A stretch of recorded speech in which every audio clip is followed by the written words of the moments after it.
Okay, okay, I'm gonna. Nwanne m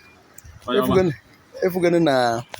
Nwaguatahihia moto sowo Okwulu ka o mere dịka moto apụrụ na Amerịka ọbata na Naịjirịa efukwa na ọbatago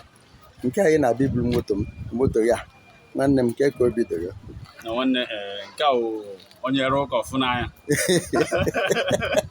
ịma mgbe ụfọ anyị nwere ebe business we are like taking risk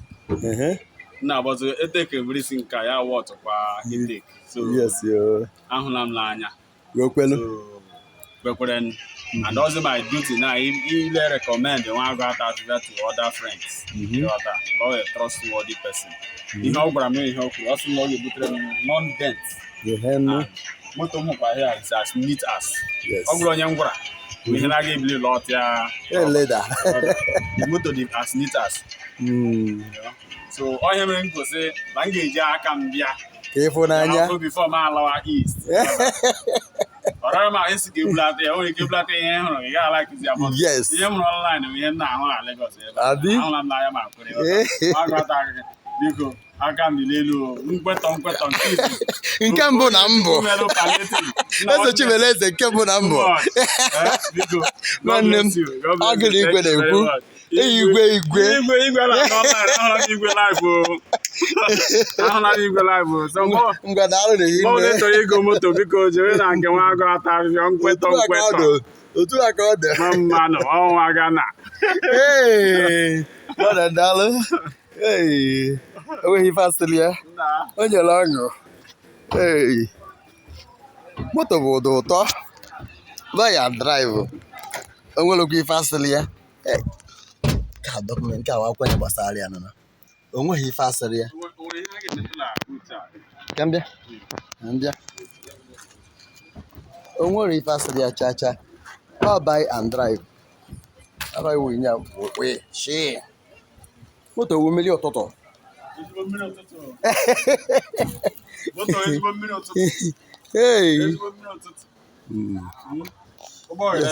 otu a ka ọ na-adị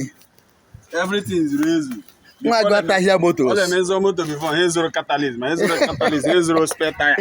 na spare tire zuru ezu ma ezoro mgbe ụfọ ezoro rim